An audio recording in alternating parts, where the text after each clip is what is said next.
Masejet Gitin, Daf Yudalef, Amudalef, 11a, 12 líneas de arriba para abajo. Antes de empezar a leer y explicar la Gemara, vamos a dar un breve resumen de lo que vimos en la clase anterior en la Mishnah. En la Mishnah, en la clase anterior, mencionamos sobre un documento que fue realizado en una corte de idólatras y firmado por idólatras, ¿sí? Si sirve o no sirve, cuándo sí, cuándo no. Y mencionamos que Tanna Kamá opina que únicamente en documentos monetarios y similares es válido, pero en documentos como Get Isha Shichrur Eved, acta de divorcio de una mujer y acta de liberación de un esclavo kenanita, no sirve este documento realizado en una corte de idólatras y firmado por los mismos. Sin embargo, Rabbi Shimon viene y discute y dice, no señor, en todos los casos, ya sea documentos monetarios y similares, o ya sea documentos como acta de divorcio y actas de liberación de un esclavo kenanita, en todos los documentos, si fue realizado por una corte de idólatras y firmado por los mismos, sí va a ser kasher. Y explicamos en la clase anterior que básicamente Rabbi Shimon, esta segunda opinión, se basa en la opinión de Rabbi Elazar, que Rabbi Elazar opina de Mesirá Karté, o sea que lo principal no son los testigos firmantes en el documento, sino los testigos que presencian la entrega del acta de divorcio o entrega de liberación. Y por lo tanto, aunque tengan firmados idólatras, Pesulim Leedut, aún así, ya que fue entregado en presencia de testigos kesherim, va a estar bien. Así explicamos en la clase anterior. Vamos a ver la Gemara. La Gemara nos trae una baraita que nos dice lo siguiente. Tania, Amar Rabbi Elazar Rabbi Yossi, dijo Rabbi Elazar Rabbi Yossi, Kaj Amar Rabbi Shimon leJajamim beTzaidán. Así le dijo Rabbi Shimon a los Jajamim en un lugar llamado Tzaidán. ¿Qué Rabbi Shimon? El mismo Rabbi Shimon de la clase anterior, el que mencionamos ahorita en la introducción. Lo nechleku Rabbi Akiva v'Jajamim al kol ashtarot haolim be'arkaot shel ovdei kochavim, she'af al pi shechotmehem ovdei kochavim kesherim, va'afilu gitei nashim ve'shichrurei avadim. Lo nechleku ela bizman shena'asu be'ediot, sheRabbi Akiva machshir v'Jajamim poslim, chutz migitei nashim ve'shichrurei avadim. Rabbi Shimon le dijo a los Jajamim en Tzaidán lo siguiente. Había una discusión en la generación anterior, así le dice Rabbi Shimon a los Jajamim, entre Rabbi Akiva y Jajamim, y los otros Jajamim de la generación anterior. Y esa discusión, le dice Rabbi Shimon a los Jajamim presentes, ¿sí? Era únicamente y solamente sobre un documento que los firmantes eran idólatras, pero no de una corte de idólatras, sino idólatras regulares, que no pertenecían a una corte. Ahí hay discusión entre Jajamim y Rabbi Akiva, que Rabbi Akiva opina que siempre el documento va a ser kasher, y Jajamim opinan que en cualquier documento como monetarios y similares es inválido el documento, y en Get Isha Shichrur Eved, documento acta de divorcio y liberación, va a ser kasher. Pero eso es únicamente cuando, ahí es la discusión, cuando los firmantes son idólatras regulares. Pero, le dice Rabbi Shimon a los Jajamim de su generación, si son idólatras firmados, si son idólatras firmantes que pertenecen a una corte, de una corte que tiene un cargo oficial, que se cuida mucho más en su labor, ahí no hay discusión entre ellos, y ambos están de acuerdo, ya sea Rabbi Akiva, ya sea Jajamim, de que si el documento fue realizado en la corte y firmado por los mismos idólatras de la corte, cualquier documento va a ser kasher, ya sea documentos como monetarios y similares, o ya sea documentos como Get Isha y Shichrur Eved, documentos de actas de divorcio y de liberación. Siempre va a ser kasher. Y obviamente esto cuadra con la propia opinión de Rabbi Shimon, y como dijimos también en la introducción, que todo esto es, como vimos en la clase anterior, según la opinión de Rabbi Elazar que de Mesirá Karté, que aunque están firmados idólatras, no pasa nada. ¿Por qué? Porque lo principal no son los testigos firmantes en el documento, sino los testigos que presencian la entrega del acta de divorcio o del acta de liberación. De todas maneras, repito otra vez, Rabbi Shimon dice que cuando fue realizado y firmado por idólatras de una corte, no hay discusión que el documento es válido en cualquier que el documento va a ser válido en cualquier tipo de documento, Get Isha, Shichrur Eved o monetario. Y la discusión es ¿cuándo? La discusión entre Rabbi Akiva y Jajamim de la generación anterior, dice Rabbi Shimon, es únicamente cuando fue firmado por idólatras regulares. Que ahí, cuando fue firmado por idólatras regulares, ahí decimos que ¿qué? Que Rabbi Akiva opina siempre va a ser kasher, y Jajamim dice no, documentos monetarios y similares no es kasher, únicamente en Get Isha y Shichrur Eved va a ser kasher. Sale básicamente que cuando fue firmado por idólatras no de una corte, sino regulares, hay discusión únicamente respecto al resto de los documentos, monetarios y similares, pero respecto a Get Isha y Shihrurevet, acta de divorcio y acta de liberación, ambos están de acuerdo, en eso una discusión de que va a estar kasher, ¿sí? Viene la Baraitá y nos sigue diciendo lo siguiente: Rabban Shimon ben Gamliel Omer, Af elu kesherim bemakom she'en Israel hotmim, aval bemakom she'Israel hotmim lo. Viene Rabban Shimon ben Gamliel y nos dice, inclusive cuando es un Get Isha y Shihrurevet, inclusive cuando es un acta de divorcio y acta de liberación, firmada por idólatras regulares, que acabamos de decir que según todos no hay discusión, inclusive Jajamim y Rabbi Akiva de la generación anterior están de acuerdo que en Get Isha y Shihrurevet es válido. Dice Rabban Shimon Gamliel, esto es únicamente y solamente cuando fue firmado por idólatras regulares en un lugar que solo idólatras firman documentos y no Israel, y no judíos. O sea que los idólatras no le permiten a los judíos firmar, por ende firman solo ellos. Ahí es que está kasher. ¿Por qué? Porque ya que es un lugar que únicamente idólatras firman y no judíos, no van a confundirse y entregar el documento de divorcio o de liberación en frente de los testigos firmantes, porque saben que es un lugar que nada más los firmantes firman ¿qué? ¿Quiénes son los firmantes? Únicamente idólatras en ese lugar. Entonces no van a confundirse los judíos y agarrar los mismos firmantes para presenciar la entrega. Entonces por eso, ya que no va a haber esta confusión, decimos que es kasher. Pero si es en un lugar que también Israel firman, que también judíos firman, se puede ser que se confundan los Yehudim y les digan a los mismos testigos idólatras firmantes en el documento, que presencien la entrega del Get Isha, del acta de divorcio, del Get Shihrur y del acta de liberación. Y por lo tanto, en lugares que no solamente firman idólatras, sino también judíos, decimos de que en ese caso sospechamos, ¿sí? Sospechamos que ¿qué? Que les digan a los mismos firmantes que puede ser que sospechemos de que sean ¿qué? De que puede ser que se confundan y digan, ya que también judíos firman, puede ser que piensen de que son judíos, si no lo son, y van a usarlos para presenciar la entrega del documento. Aumento y aclaro. En el caso de que es un lugar que también los judíos firman, ¿sí? Está inválido en cualquier situación. Mashma que inclusive en el caso que los nombres de los firmantes idólatras son nombres mubhakim de Ovdei Kohabim, son nombres exclusivos y únicos que lo usan solamente y únicamente ¿quién? Los idólatras. Aparentemente, ¿por qué? Aparentemente aquí no tenemos lo que sospechar. ¿Cuál es nuestra sospecha? En un caso que también, en un lugar que también los judíos firman, que puede ser que usemos a los mismos firmantes para presenciar la entrega. Pero si los firmantes tienen un nombre exclusivo de idólatras, sabemos que son idólatras. ¿Por qué va a estar prohibido también en este caso? Si no hay sospecha.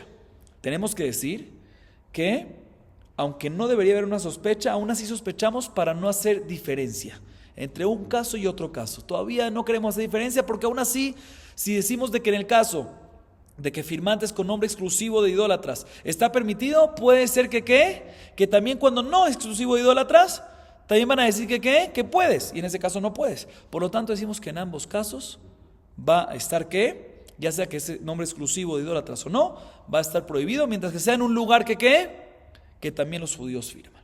Así nos dice Rabban Shimon ben Gamliel. Bien, la Gemara pregunta sobre esto. Makom shen Israel hotmim, namen ixduratu makom shen Israel hotmim. Dice la Gemara, no entiendo. Tú me acabas de decir que en un lugar que los judíos firman, inclusive si los nombres de los firmantes son exclusivos de idólatras, sospechamos, ¿por qué? Para que no se vayan a confundir cuando no son exclusivos. Dicen, entonces si es así, debería decirme que en un lugar que los Israel no firman, sino únicamente los idólatras, también debería estar no debería estar permitido usar ese documento. No vaya a ser que nos confundamos con un lugar que también los Israel firman. O sea, vemos, básicamente, la primera pregunta así. En un lugar que solo los Israel firman, ¿sí? Tú me dices en un lugar que también los Israel firman, tú me dices de que está inválido este documento. ¿Por qué? Porque sospechamos que los testigos los mismos testigos firmantes los usen para presenciar la firma. Y dijimos de que esto aplica inclusive si los nombres de los testigos son exclusivos de idólatras. ¿Por qué? Si no tenemos esa sospecha. No, porque aún así sospechamos que si tú permites nombre exclusivo, puede ser que también permitan el nombre no exclusivo, y ahí va a ser un problema.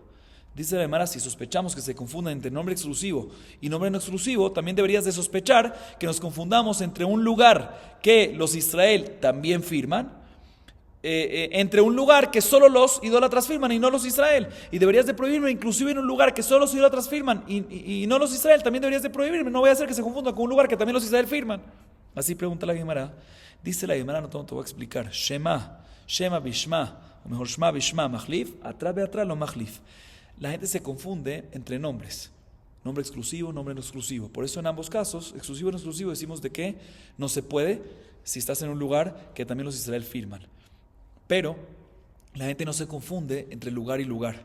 Por eso, cuando es un lugar que exclusivamente los idólatras firman, está permitido y no sospechamos que si ahí lo permites también en otro lugar que no solo los idólatras firman, sino también los Israel se van a confundir y van a permitir también ahí. No. Es dos lugares diferentes, no hay confusión entre un lugar y otro.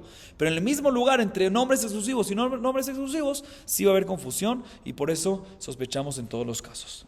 Así nos explica la Gemara. Sigue diciendo la Gemara. Rabina Sabale Achshure Beknufayata de Armae. Amarle Rafram Erkaot Nan. Rabina tenía un documento que fue escrito por arameos, sí, firmado por los mismos, pero gente importante, ¿sí? Entonces él dijo, ¿sabes qué? Voy a permitir usar ese documento. Cuando hubo de Mesirá, obviamente con todas las condiciones necesarias, como la opinión de Rabbi Shimon. Sin embargo, vino a Rafram y le dijo, no, aunque son arameos importantes, pero en la Mishnah está escrito únicamente ¿qué? Arkaot, únicamente una corte. ¿Por qué? Porque cuando es una corte se cuida mucho de no manchar su nombre, pero cuando son arameos no de una corte específica, aunque son gente importante, se pueden descuidarse un poquito de su nombre y por lo tanto ahí sí sospechamos más del tema de testimonio falso y no va a estar permitido aunque son arameos importantes, a menos que sean, ¿qué? Le dice Rafram, Arcaut, a menos que sea corte como mencionamos que Rabbi Shimon dijo. Sigue diciendo la Gemara, Amarra Vahaishtara Parsa'a de Masreni Halebe Apesa de Israel, Magminan Be Mibne Hare. Dice Rabá lo siguiente, un documento persa, o sea, básicamente que está escrito en un lenguaje persa, parsí, y firmado por testigos persas, no judíos, ¿sí? Que fue entregado en frente de testigos Kesherim, testigos Israel, ¿sí? Se puede cobrar inclusive de bienes grabados, o sea, que tienen un gravamen. Y explico. Estamos hablando aquí de un documento de préstamo, ¿sí? Normalmente cuando uno agarra un préstamo, el prestamista, el lové le escribe un documento el prestatario, el que pide préstamo, ¿sí? Le escribe un documento al que le dio el préstamo, que le debe tanto y tanto, ¿sí? Un shtar alba. El prestatario le escribe al prestamista, ¿sí? Entonces, este documento estaba escrito, nos dice Rabba, un caso que estaba escrito en lenguaje persa, y los firmantes eran también persas, no judíos. Pero fue entregado el documento del prestatario al prestamista en frente de dos testigos israelíes. De Mesirá, básicamente, hubo dos testigos Kesherim. Normalmente, explico un poquito el tema, cuando viene el prestamista y tiene el documento, si llegó la fecha y no pagó, él puede venir y cobrarse de cualquier propiedad del prestatario, ¿sí? Del lové, puede venir a cobrarse de cualquier propiedad. ¿Y qué pasa si, vamos a decir, el préstamo fue hecho el 1 de julio del 2023? ¿Sí? No hemos llegado, el 1 de enero del 2023. Y posterior a esa fecha, posterior a la realización del préstamo, el prestatario vendió una propiedad y ahorita ya no tiene más propiedades, ya no tiene cómo pagar el préstamo. El prestamista puede ir a cobrarle al comprador de ese terreno que le había vendido y sacárselo, porque él le muestra un documento que tenía una fecha previa. Así es normalmente. Eso se llama Nehasim Sheubadim, ¿sí? Ese terreno, esa propiedad, ya que la vendió a un segundo y ya no está en manos más del prestatario, es un Nejes Mesheubat, ya está vendido, que tiene un gravamen básicamente. Aún así que tiene un gravamen que está grabado, aún así puede venir el prestamista con el documento y cobrárselo, aunque tiene un gravamen sobre eso, porque tiene una fecha previa a la venta del terreno. Eso se llama Nehasim Sheubadim. Entonces vuelvo y repito, Rabba aquí nos dice, el documento fue escrito en persa, en el idioma persa, firmado por gentiles persas y entregado en frente de dos judíos. Nos dice Rabba, en este caso se puede usar el documento para cobrar el préstamo, aunque tiene firmantes no judíos, ya que fue entregado en frente de judíos, pero únicamente Mibne Jorim. No puede cobrar de Meshubadim, no puede cobrar de la propiedad ya vendida, de la propiedad que ya tiene un gravamen, no puede cobrarla. Puede cobrar únicamente de una propiedad que sigue perteneciendo, sigue estando en manos del prestatario. Únicamente se llama únicamente de propiedades no Meshubadim, sino Bnei Jorim, propiedades libres, o sea, propiedades que no fueron vendidas, sino siguen estando en manos del prestatario. Así nos dice Raba. Pregunta la Gemara un segundo, véalo ya del Emikra. ¿Cómo tú me dices de que puede en absoluto cobrar? Tú me acabas de decir, puede cobrar, pero solo de Bnei Jorim y no de Meshubadim. Pregúntale a la Gemara, ¿cómo puede cobrar con este documento? Aparentemente, tú te estás basando de que aunque los testigos fueron persas, gentiles, pero ya que fue entregado enfrente de dos Israel, por lo tanto se puede cobrar con eso por lo menos de Bnei Jorim. Pero un segundo, fue entregado enfrente de 12 de Mesira, pero ellos no saben leer, está escrito en otro idioma que ellos no saben. Entonces, ¿cómo pueden cobrar en absoluto? Dice, no estamos hablando de Mesira, judíos que saben el idioma, de que saben y por lo tanto puede cobrar. Dice, pero ¿cómo puede cobrar? Para que pueda cobrar con un documento, una persona tiene que ser un tipo de documento que no se puede falsificar, ¿sí? Y normalmente, ¿cómo se hacía eso? En pergamino se colocaba un producto, así que es meafatzim, y eso causaba que lo que se escribía ahí quedaba y no se puede borrar, quitar, cambiar. Y eso se hacían, los judíos lo hacían, pero los persas no lo hacían. Entonces, ¿cómo puede cobrar si el documento es persa? ¿Cómo puede cobrar con eso si es un tipo de documento que se puede falsificar? Dice la Gemara, Bedeafitzán. Estamos hablando de un caso que se le colocó ese producto llamado Meafatzim y por lo tanto no se puede falsificar. Una de las alajot para que un documento sea válido según el judaísmo tiene que ser que, según la ley nuestra, tiene que ser que en la última línea se resuma todo lo que está escrito en el documento, que fue un préstamo, que fue algo, en el Get Beareat Muteret Lejol Adam, que esté escrito algo al final que resume en la última línea todo. Y si no tiene esa línea no puedes cobrar. O sea, como aquí tú me dices que puede cobrar por lo menos de Bnei Jorim, no debería de poder cobrar de nada. Dice la Bedemeader, estamos hablando de un caso que efectivamente en la última línea se resumió parte del documento. Y Aji, Mishabdenami, dicen así, es así, que todo fue hecho perfectamente, pues ¿por qué me permites cobrar únicamente de Bnei Jorim, de propiedades libres? También deberías de permitir que el prestamista cobre de inclusive propiedades que ya son Meshubadim, que ya fueron vendidas. Así pregunta la Gemara, ¿por qué tú me permitiste únicamente Bnei Jorim y no Meshubadim? Dice la Gemara, te voy a explicar por qué. Le kala. Dice, ahora te voy a explicar, y me voy a alargar un poquito más en esto para que podamos entenderlo bien. Todo lo que decimos que normalmente un prestamista puede cobrar una propiedad que fue vendida posterior al préstamo, fue vendida un segundo, es porque normalmente cuando hay un documento de préstamo, hay voz, sale rumores de que hubo un préstamo, y si aún así vino una segunda persona y lo compró posterior a eso, significa que le estaba tomando el riesgo, y por lo tanto puede venir después el prestamista y cobrarle al comprador, porque tomaste ese riesgo, sabía que iba a pasar, había un rumor ya. Pero este rumor sale únicamente cuando hay firmantes judíos. Cuando hay firmantes judíos sale el rumor.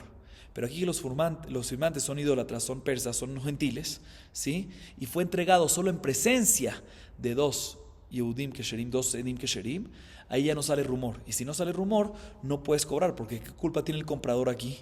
Por eso no puedes cobrar al comprador, inclusive que fue hecho la compra, inclusive que lo compró posterior a el préstamo que se hizo, sino nada más puede cobrar de propiedades que están todavía libres, o sea que no las vendió a un segundo a otras personas. Así nos dice la Gemara. Seguimos. Bae mine Resh Lakish me Rabbi Yohanan. Edim hatomim aleget ushmotam keshmotov de kohavim mahu. Le preguntó Resh Lakish a Rabbi Yohanan la siguiente duda, la siguiente pregunta. ¿Qué pasa si hay un documento, sí, de acta de divorcio, y los testigos firmantes tienen nombres como idólatras? Sí, tienen nombres como idólatras. Pero no sabemos, o sea, no idólatras, tienen nombre de idólatras que usan los idólatras. Pero no sabemos si en verdad los firmantes son judíos o no son judíos. ¿Sí? ¿Qué hacemos en este caso? Asumimos que los testigos, los firmantes son judíos porque normalmente los gentiles no firman un get, un acta de divorcio, y por lo tanto el get va a ser kasher. O decimos que tenemos que sospechar que los testigos son idólatras y por ende el testigo va a ser y por ende el acta de divorcio va a ser no kasher. Esa es la duda que le preguntó Resh Lakish, Rabbi Yohanan. O sea, repito, en un caso que hay firmantes que tienen nombres de idólatras, pero no sabemos si efectivamente son idólatras o no. Asumimos que son kasher porque no es común de que los idólatras firmen un acta de divorcio y por lo tanto es kasher. Por lo tanto asumimos que son judíos y son kasher. O, ya que tienen nombre de idólatras, decimos que son idólatras y por lo tanto el get va a ser no kasher. Esa es la duda la pregunta que le hizo Resh Lakish a Rabbi Yohanan. Le respondió Rabbi Yohanan lo siguiente: Amarle, lo vale yadenu, el locus velus, veichsharnu, vedavka, locus velus de los shchich Israel de maski beshmaatayu, aval shmaata harine de shchich Israel de maski beshmaatayu, lo. Dice, le respondió Rabbi Yohanan Resh Lakish: nunca nos vino un caso así como estos. El único caso que nos vino, que tuvimos este tema, es de dos firmantes que firmaron un get, un acta de divorcio. Un firmante se llamaba locus y el otro se llamaba luz.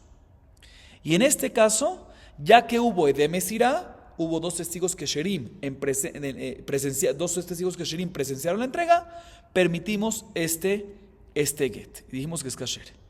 Y todo esto es únicamente cuando el nombre de los firmantes es locus y luz. ¿Por qué?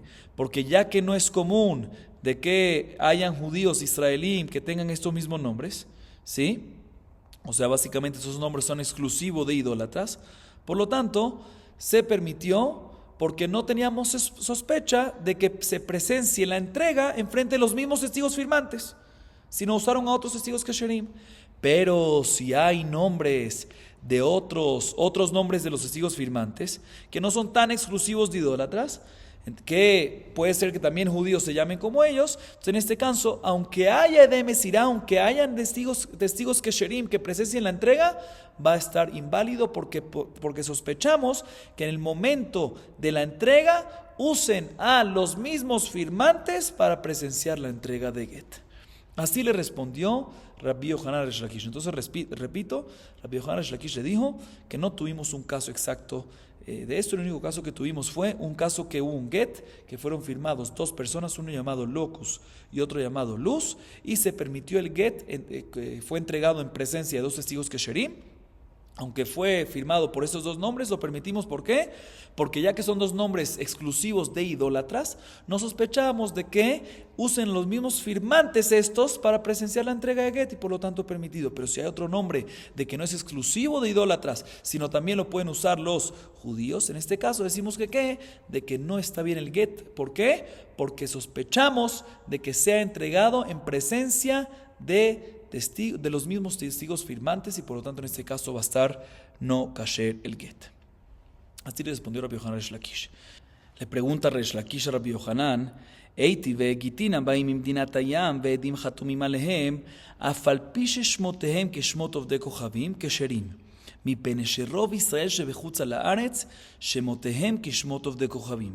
Le pregunta Resh Lakish a Rabbi Yohanan: no me cuadra lo que me acabas de decir, porque en la baraita que acabamos de leer está escrito: ¿qué pasa un get que viene de la diáspora a Eretz Israel?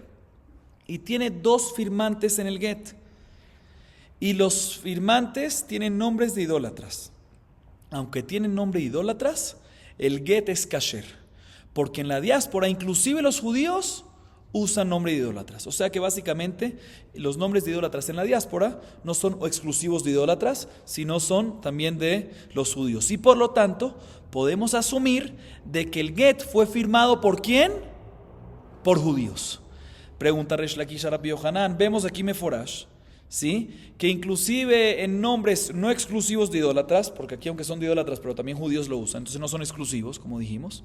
Inclusive sin edemesirá, inclusive que no está escrito en la baraita que hubo dos testigos que presenciaron la entrega, el get es kasher, inclusive que son nombres no exclusivos, porque decimos y asumimos que son judíos, que son kesherim. O sea, como tú, Rabbi Yohanan, antes me dijiste que hay que sospechar que los testigos son idólatras si no son judíos, y adicionalmente únicamente permitimos cuando hay presencia de dos testigos en la entrega del get. Aquí vemos que cuando tenemos una duda sobre los testigos firmantes, asumimos que son judíos, inclusive si no hay edemesirá, inclusive si no hay presencia en la entrega del get, simplemente tenemos dudas, asumimos que sí está bien. Entonces, que no entiendo qué me acabas de decir tú, Rabbi Yohanan, en la baraita no dice así. Le responde Rabbi Yohanan, no me preguntes de esa baraita. Hatam, que de Katani Ta'amam y Penesherov Israel Shebechutz Alaret Shemotehem Kishmotov de Kochavim.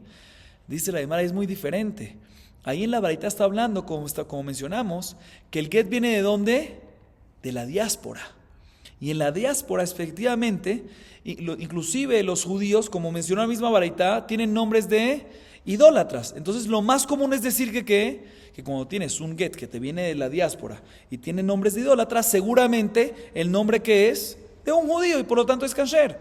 Pero todo lo que yo te estaba hablando, que necesitas, que sí sospechamos y no asumimos que es un judío, sino sospechamos que es un idólatra, tradicionalmente para que sea kasher tiene que haber edem mesirá, tienen que presenciar los 2 testigos kesherim. Está hablando cuando es un get que se trae en Eretz Israel. En Eretz Israel es diferente. Otra vez repito, toda la variedad es como traes un get de la diáspora, que en la diáspora también los judíos tienen nombres de idólatras. Por eso asumimos que efectivamente si hay un nombre de idólatra es judío.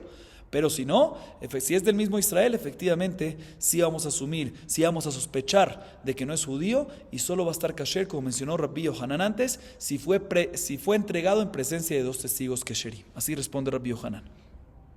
Veika de hambre, kimatnitin baimine upashat la imatnitin. Hay una segunda versión de todo este diálogo entre Rabbi Yohanan y Resh Lakish, que toda la pregunta que le hizo Resh Lakish a Rabbi Yohanan es efectivamente no sobre un caso que traen el get en Eretz Israel mismo, sino cuando lo traen desde la diáspora, y Rabbi Yohanan efectivamente le respondió como está escrito en la baraita. O sea que según esta segunda versión que estamos mencionando, Rabbi Yohanan no dijo que sospechamos y que necesita sedem mesirá en Eretz Israel, y eso no habló de este tema, sino nada más habló cuando traen el get de la diáspora. A diferencia de la primera versión, de que la pregunta de Resh Lakish a Rabbi Yohanan fue cuando se trae en el mismo Israel, y Rabbi Yohanan respondió en Israel, y después mencionó que cuando se trae de la diáspora es diferente.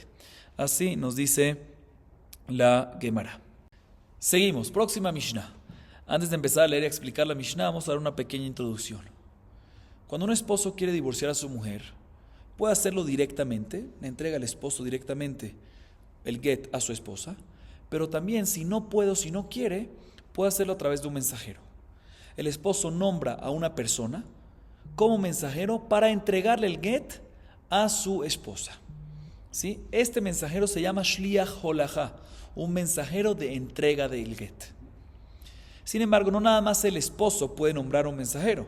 También la mujer, también la esposa puede nombrar a un mensajero. También la mujer puede venir y nombrar a un mensajero para recibir el get. Obviamente este mensajero se va a llamar Shliach Kabbalah, un mensajero no de entrega, sino mensajero de recibimiento, recepción, porque recibe el get. Apenas el mensajero nombrado por la esposa recibe el get, es como si fuese que la mujer lo está recibiendo y queda de inmediato divorciada previo a que llegue el get a sus manos. Eso es un punto. Ahorita, esto aplica también no nada más en get isha, no nada más en el acta de divorcio de una mujer, sino también en ¿qué? En acta de liberación de un esclavo kenanita. Esto es primer punto. Segundo punto, que es relacionado con este primero, es el siguiente. Normalmente, si para un mensajero poder hacer una mensajería a nombre de una persona, a nombre de otra persona, esa otra persona tiene que nombrar al mensajero como mensajero. Tiene que nombrarlo, tiene que hacer un minui, tiene que nombrarlo. Si no lo nombra, el mensajero no puede hacer la mensajería. Lo está haciendo por su propio conocimiento, y el primero no tiene el consentimiento, entonces no sirve esa mensajería para el primero. Sin embargo, cuando es algo que es zhut meahuz, o sea, algo bien, bueno, 100%, aunque no haya un nombramiento, se puede. Y explico. Para que Shimón sea mensajero de Reubén, ¿sí? Y le recaiga a Reubén lo que Shimón está haciendo, necesitas normalmente que Reubén nombre a Shimón como mensajero. Si no lo nombra, no sirve. Lo que hace Shimón no es para Reubén. Sin embargo, si lo que va a hacer Shimón es algo 100% bueno para Reubén, como por ejemplo encuentra una suma de dinero en la calle que no le pertenece a nadie, y viene Shimón y dice, lo adquiero para Reubén, y Reubén no lo nombró como mensajero, en este caso decimos que aunque no lo nombró, Shimón sí es su mensajero y sí lo adquiere para Reubén, sí lo puede adquirir para Reubén. ¿Por qué? Porque aunque no lo nombró, ya que lo que está haciendo Shimón para Reubén es algo 100% bueno, no le puede afectar a Reubén, seguro no le perjudica en nada a Reubén, seguro entonces Reubén lo quiere, entonces ya que seguro Reubén lo quiere, es como si fuese que Reubén lo nombró. y por lo tanto sirve. Eso se llama Zahim le Adam Shelo Befanav. Estoy explicando el tema de Zahim le Adam Shelo Befanav a través de conceptos de mensajerías, de Shlihut, ¿sí? Entonces, otra vez, cuando Shimón hace una adquisición para Reubén, si es una adquisición que puede ser que es buena, puede ser que no es buena, no recae la adquisición para Reubén. Pero si es una adquisición de algo que seguro aumenta a Reubén y seguro Reubén lo quiere, es como si fuese que Reubén nombró a Shimón como mensajero, y cuando lo hace Shimón es como si fuese si es Shimón es como si fuese mensajero de Reubén, y cuando lo hace Shimón para Reubén, es efectivamente sí recae para Reubén y sí se adquiere para Reubén. Eso se llama Zahim le Adam Shelo Befanav. Uno puede ameritar, puede adquirirle a su compañero, Shimón puede adquirirle a su compañero algo no en su frente, no enfrente de él, sin su consentimiento, sin su conocimiento, mientras que sea algo que sea zahin, mientras que sea algo que sea bueno, zhut 100%, y no haya nada malo en eso. Muchas cosas son buenas, pero tienen unas cositas negativas, pequeñas, entonces ahí ya no sirve esto. Tiene que ser 100% bueno. ¿Sí? Ok. La Mishnah entonces a continuación viene y nos habla qué pasa respecto a si una mujer, ¿sí? Mejor dicho, si una esposa quiere recibir un get, o un esclavo kenanita recibir un acta de liberación, si eso es algo bueno para la mujer o para el esclavo kenanita o no. Si es bueno 100%, entonces podría venir cualquier mensajero sin que fue nombrado por la mujer o por el esclavo kenanita y recibir el get por ellos, ¿sí? Y si no, no va a poder a menos que están nombrados. Eso es lo que vamos a ver. Vamos a ver, o sea, repito otra vez, si es algo bueno 100%, cualquier persona, si es algo bueno para la mujer o para el esclavo, cualquier persona puede venir y hacerse mensajero de la mujer y el esclavo sin ser nombrados, y automáticamente son como Shliach Kabbalah, como si fuese mensajero que fueron nombrados por parte de la mujer o por parte del esclavo kenanita para recibir este documento de divorcio o este documento de liberación. Y si no es bueno, no se va a poder. Eso es lo que vamos a analizar ahorita en la Mishnah. Dice la Mishnah: Haomer ten get ze leishti ושטר שחרור זה לעבדי, אם רצה לחזור בשניהם, יחזור. דברי רבי מאיר. והחכמים אומרים, נו, בגיטי נשים, אבל לא בשחרורי עבדים, לפי שזכים לאדם שלא בפניו, ואין חבים לו אלא בפניו, שאם ירצה שלא לזון את עבדו רשאי, ושלא לזון את אשתו אינו רשאי. Dice la Gemara lo siguiente, dice la Mishnah, perdón, lo siguiente. ¿Qué pasa si un esposo le dice, nombra a un mensajero para entregarle el get a quién? A su mujer, ¿sí? Y le dice, dale este get a mi esposa. O un patrón nombra a un mensajero para entregarle el acta de liberación a su esclavo kenanita. ¿Puede venir este mensajero y adquirirlo para la mujer o para el esclavo kenanita, aunque no fue nombrado por la mujer o no? Esa es la pregunta. Rabbi Meir viene y dice, no puede. No puede. ¿Por qué? Porque vamos a ver que Rabbi Meir opina que ya sea liberación de un esclavo kenanita o divorcio de una mujer, no es 100% bueno para ellos. Por lo tanto, no puede venir este mensajero nombrado por el esposo y hacerse automáticamente ahorita, de repente meterse y hacerse ahorita Shliach Kabbalah, ser mensajero de la mujer, sin ser nombrado. ¿Por qué? Porque no es 100% bueno, y por lo tanto, ya que no puede ser Shliach Kabbalah, sigue siendo únicamente Shliach Holacha, únicamente mensajero de entrega del esposo, y por lo tanto, si el esposo quiere retractarse de lo que le acaba de decir al mensajero, puede retractarse mientras que el mensajero aún no le entregó el get a la mujer o al esclavo kenanita. ¿Así opina quién? Rabbi Meir.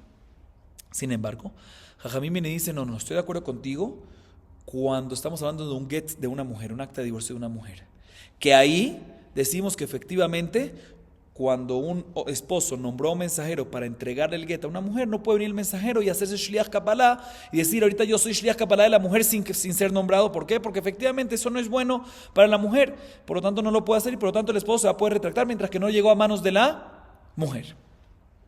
Sin embargo, no estoy de acuerdo contigo, le dice Jajamim a Rabbi Meir, respecto a la liberación de un esclavo kenanita, cuando le manda un acta de liberación. ¿Por qué? Porque efectivamente esto sí es un zehut 100% para el esclavo kenanita. Y voy a explicar ahorita por qué, pero antes de explicar, acabo con lo que dice Jajamim. Ya que en Get Isha no es 100% bueno para la mujer, vamos a explicar por qué, pero un esclavo kenanita, que sí es 100% bueno para el esclavo kenanita, puede venir este mensajero que fue nombrado por el patrón para hacer entrega de esta acta de liberación y decir, ¿sabes qué? Ahorita mismo me nombro como ¿quién? Me nombro como Shliach Kabbalah, como mensajero de recibimiento ¿de quién? Del esclavo. Aunque no me nombró. ¿Por qué? Porque es 100% bueno y por lo tanto se convierte en Shliach Kabbalah y de inmediato es como si fuese, si es Shliach Kabbalah ya recibió el acta de liberación y ya el patrón no se va a poder retractar más si lo quiere liberar o no, porque ya es como si fuese que ya lo recibió el esclavo. Y explica la Mishnah que la halajá es que cuando es 100% bueno, no se puede retractar. ¿Sí? Cuando es 100% malo, cuando no es 100% bueno, ya no se puede retractar. ¿Y por qué aquí en esclavo kenanita, según Jajamim, es 100% bueno y en mujer no es 100% bueno? Explica Jajamim, te voy a explicar por qué. Explico por la mujer, aunque la Mishnah empieza por el esclavo. La mujer, el hombre cuando está casado con la mujer, tiene una obligación de alimentar a su esposa. No puede venir y decir, no te quiero alimentar más, mientras que está casado. Pero cuando la divorcia, ya no tiene más obligación. Entonces la mujer pierde un derecho. ¿Qué derecho pierde? Que ahorita ya no puede ser más alimentada del esposo. Entonces no es bueno 100% ser divorciada. A diferencia del esclavo, que aunque es alimentado, pero el patrón tiene todo el derecho de decirle, no te quiero alimentar más.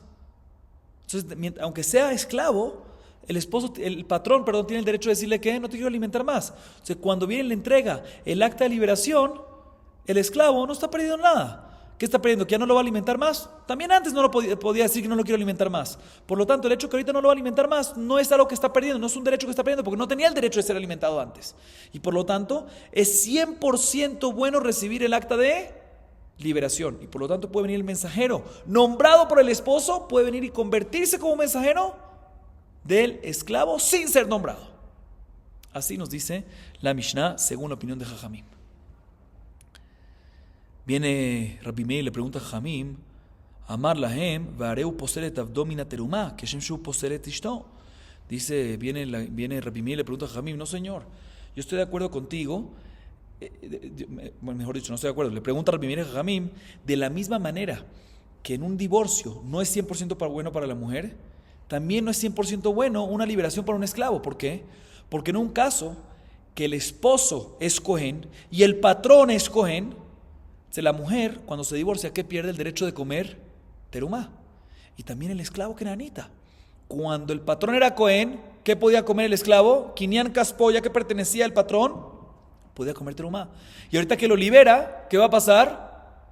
No va a poder comer más. Entonces sí, no es 100% bueno. Entonces otra vez aclaro, aunque es 95% bueno porque está libre, pero pierde unas cosas. ¿Qué pierde? El derecho de terumá, también en un esclavo kenanita. Entonces también en un esclavo kenanita, también Rabbi Meir le pregunta a Jajamim, debería ser igual que un divorcio que no es 100% bueno y por lo tanto no puede venir el mensajero de entrega de parte del hombre, de parte del patrón, de parte del esposo y convertirse en Shaliach Kabbalah de parte del esclavo, al igual que es parte de la mujer, porque no es 100% bueno. Así le pregunta Rabbi Meir a Jajamim, no como la opinión de Jajamim. Y le responde Jajamim, Ambrulo, mi pene shehu kinyano. Dice, no, eso es diferente. En el esclavo kenanita, cuando pierde el tema de la terumá, cuando pierde el derecho de la terumá, efectivamente pierde algo y no es 100% bueno, pero no pasa nada porque es una pérdida indirecta. Y en la Gemara va a explicar por qué es indirecta. Es directo. El hecho que está libre, se liberó, eso es lo que causa que ya no pueda comer terumá, porque eso es de indirecto. Vamos a ver eso en la Gemara más adelante. Pero de todas maneras tenemos aquí en la Mishnah una discusión entre Rabbi Meir y Jajamim si es 100% bueno divorciarse y liberarse o no. Estamos claros según ambos que divorciarse seguro no es 100% bueno. ¿Sí? Porque hay unos derechos que habían antes que ahorita no los hay. Y la discusión entre ellos es respecto a liberación de un esclavo kenanita. Según Rabbi Meir, también no es 100% bueno para un esclavo. Y según Jajamim, para un esclavo es 100% bueno y por lo tanto, el mismo mensajero de parte del hombre para entregar el acta de liberación puede convertirse en ¿qué? Shliach Kabbalah, y de inmediato adquiere el documento de liberación para el esclavo kenanita, queda liberado y ya el patrón ya no va a poder retractarse más. Así vimos ahorita en la Mishnah. Bien, la Gemara nos cuenta lo siguiente. Yati Rabuna ve Rabbi Yitzchak ve Rabbi Yosef kamed Rabbi Irmía. Veyati Rabbi Irmía ve kamen Amnem. Veyati Rabuna ve kaamar. Shma minemi de Rabbanan, hatofes le balchov kana. Nos dice la Gemara lo siguiente. Estaba sentado Rabuná y Rabbi Yitzchak bar Yosef enfrente de Rabbi Irmía. Y Rabbi Irmía, que estaba enfrente de estas dos personas, estaba durmiendo y despertándose, estaba cabeceando, ¿sí? Y viene Rabuna y dice lo siguiente, escuchen bien, vemos de la opinión de Jajamim, ¿sí? ¿Qué opina Jajamim? Que un mensajero que fue nombrado por el patrón para entregar el acta de liberación a su esclavo kenanita, puede convertirse en ¿qué? Como es 100% bueno, puede convertirse en Shliach Kabbalah sin ser nombrado por el esclavo kenanita y de inmediato que quede liberado. Vemos de ahí que atofes le balhov kana, que si alguien embarga una propiedad de un deudor en nombre de un acreedor, es una buena embargada, válida la embargada. Eso es lo que vemos. ¿Cómo lo vemos? Muy sencillo. Ahí está, que dice Jajamim, que cuando es 100% bueno, para el esclavo, que Jajamim opina que es 100% bueno, puede venir el mismo mensajero del esposo, que era el mensajero para entregar él, era el mismo mensajero del esposo para entregar el acta de liberación, puede venir él y embargar al Shtar Shihru, el acta de liberación, y adquirirlo ¿para quién? Para el esclavo. O sea que puede venir, si alguien viene y embarga una propiedad en temas de préstamos, ¿sí? De un deudor en nombre de un acreedor, es una buena embargada. Sirve la embargada. Aunque no es el mismo acreedor que viene y lo embarga, no hay ningún problema. Puede hacerlo un tercero. Acreedor, el deudor, acreedor, viene un tercero y embarga algo de él. Deudor a favor del acreedor, es válido. ¿Dónde lo aprendemos? De Jajamim aquí, que él dice que ya que es 100% bueno, el mensajero, que es un tercero, puede venir y, aunque no fue nombrado por él, esclavo kenanita, puede venir y meterse entre el esclavo y el patrón y decir, ¿sabes qué? Agarro el embargo, el documento de liberación, ¿para quién? Para el esclavo kenanita. Así vemos aparentemente. Amarle Rabbi Yitzhak bar Yosef, va'afilo bemakom shechav la'acherim, amarle in. Le preguntó Rabbi Yitzhak bar Yosef, que es la persona que estaba al lado de él, la Rabuná, esto aplicaría que se puede embargar inclusive cuando eso causa una desventaja a otro acreedor, a otros acreedores. Porque muchas veces cuando viene una persona y embarga algo de un deudor a favor de un acreedor, está causando una desventaja, está perjudicando a otros acreedores más que hay ahí. Que ahorita le está quitando la propiedad del deudor a favor de un acreedor cuando hay otros más. Inclusive en este caso va a estar permitido que venga una tercera persona y se meta y lo embargue. Dice la Gemara, sí. Sí, señor. Y así lo estamos viendo también en nuestra Mishnah, que puede venir el mensajero, esta tercera persona, y embargar el documento, estar seguro del documento de acta de liberación a favor del esclavo kenanita, en contra ¿quién? El patrón. Porque el patrón ahorita ya no se va a poder retractar más de la liberación. Así pasó, así es que estaban hablando entre Rabuná y Rabbi Yitzhak bar Yosef. Como mencionamos, Rabbi Irmía enfrente estaba cabeceando. De repente se despierta Rabbi Irmía mientras que está escuchando este diálogo entre ellos. Adeaji itar beu Rabbi Irmía. Amar leu dar de qué? Aji amar Rabbi Yohanan hatofes le baaljo bemakom shechav la'acherim lo kana. Vein tomar mishnatenu kol haomer tnu que omer zehu dami. Se despertó Rabbi Irmía y dijo, no señor, le dice Rabbi Irmía a Rabuná, a Rabbi Yitzhak, ustedes parecen niños chiquitos, no están pensando bien, están equivocados. Rabbi Yohanan dijo que también cuando puede venir una persona y embargar de un deudor a favor de un acreedor, es únicamente cuando no le quita una desventaja a otros acreedores más. O sea, cuando no hay otros acreedores. Pero si hay otros acreedores y tú vienes y ahorita le quitas el deudor a favor de un acreedor y estás perjudicando al tercero, cuarto, quinto que no va a tener dónde cobrarse, eso está perjudicando a esos, no puede venir un tercero y embargar. Pero en nuestra Mishnah aparentemente vemos que el mensajero puede venir y embargar el documento a favor del esclavo kenanita, aunque perjudica a quién, aunque le quita, aunque hay una desventaja, aunque causa una desventaja a quién, al patrón que ya no se va a poder retractar de la liberación. Nuestra Mishnah es diferente, porque nuestra Mishnah, el patrón le dijo a este mensajero, no, dale este documento al esclavo kenanita.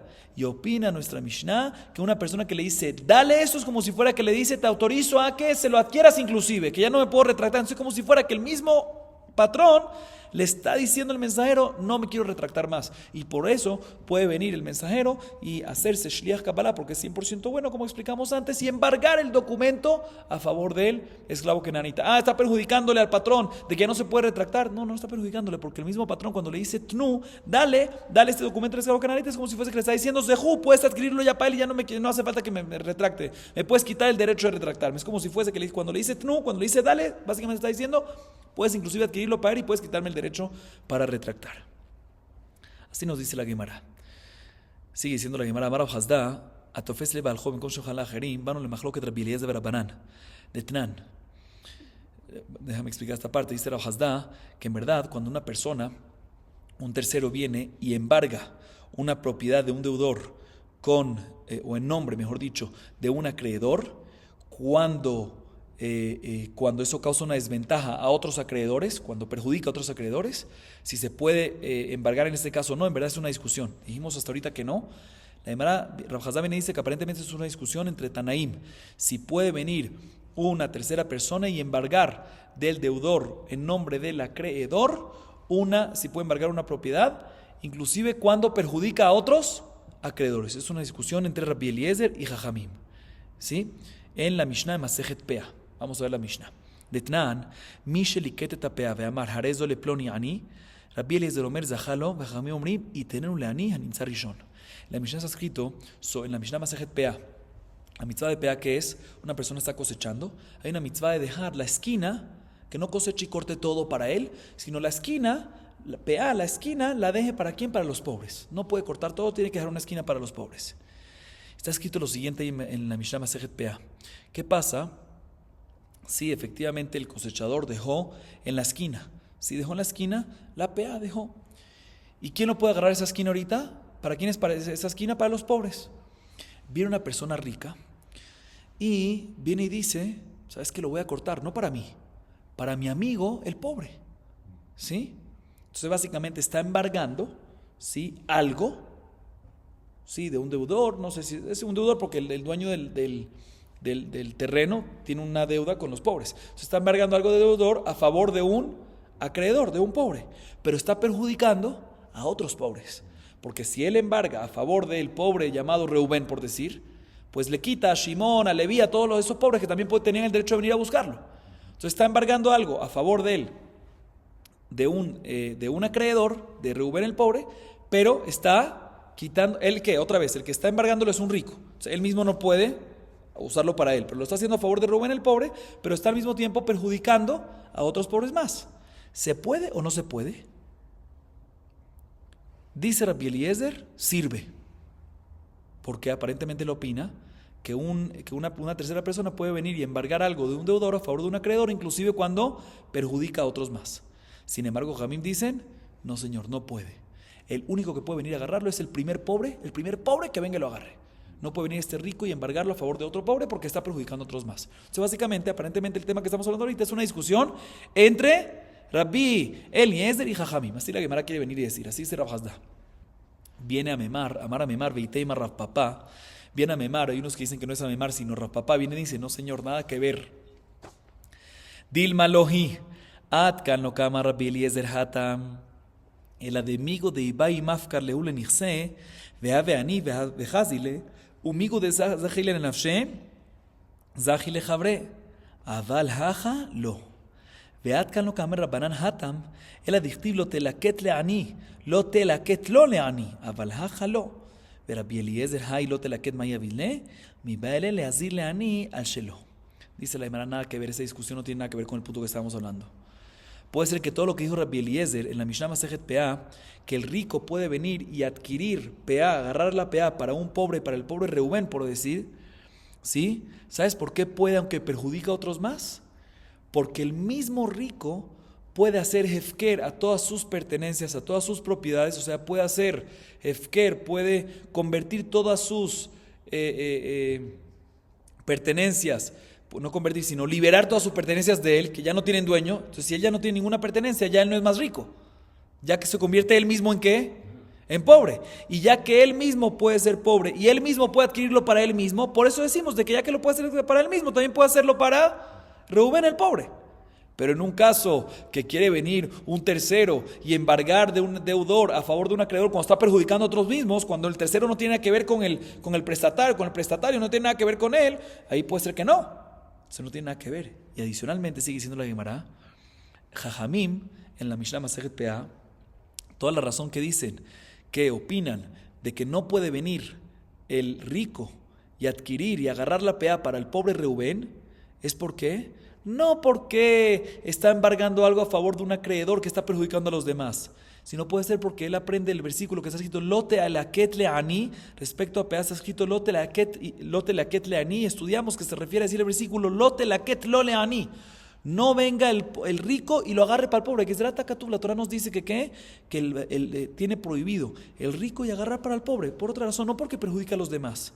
Pero en un lugar que viene una tercera persona y embarga algo de un deudor a favor de un acreedor, puede ser que va a estar permitido, aunque va a perjudicar a los demás. O sea, básicamente dice la Gemara, la discusión entre Rabbi Eliezer y Jajamim, la Mishnah Masejet Peah, no tiene nada que ver con el concepto si puede venir un tercero y embargar algo del deudor a favor del acreedor, inclusive cuando va perjudicar a otros acreedores más. No tiene nada que ver. Ambos pueden opinar del otro lado en este tema. Así nos dice la Gemara. Una vez ya acabamos con esto, la Gemara se enfoca en lo siguiente. La Gemara pregunta, Jajamim nos acaban de enseñar que del lote laket leani nos viene a enseñar especialmente de que no puede venir un rico y agarrar peá para un pobre. Así está escrito en la Torah, así nos enseña el versículo. Pero Rabbi Eliezer, que él dice que sí puede, en ese caso, ¿sí? Y dijimos ¿por qué? Porque él puede hacer efkera a sus cosas, y ya que él puede agarrarlo a él y puede hacer los demás, ya que puede hacer a sus cosas y él mismo puede adquirir la peá, puede también hacerlo para otra persona. ¿Qué va a hacer Rabbi Eliezer con ese versículo que dice Lote laket leani? Que aparentemente es que un rico no puede hacerle para un pobre. Él dice que sí puede. ¿Cómo va a estudiar ese versículo? Dice la Gemara, Rabbi Eliezer va a usar ese versículo para enseñar de que mi baile le hazir leani al shelo, para enseñarte que peá, la mitzvah de que una persona que cosecha el campo tiene que dejar una esquina para el pobre, no nada más aplica cuando el dueño de la cosecha es un rico, sino inclusive cuando el dueño de la cosecha es un pobre, que el mismo pobre normalmente puede agarrar la esquina. Cuando el dueño es un pobre, tiene obligación de dejar ¿qué? De dejar también peá para otro pobre. Uno hubiese pensado que ya que toda la mitzvah de peá de dejar las esquinas para el pobre, cuando el mismo dueño de la cosecha es pobre, no es necesario dejar mitzvah peá porque es para él mismo. Dice, no, este versículo, según Rabbi Eliezer, nos viene a enseñar Lote laket leani, para enseñarte que ¿qué?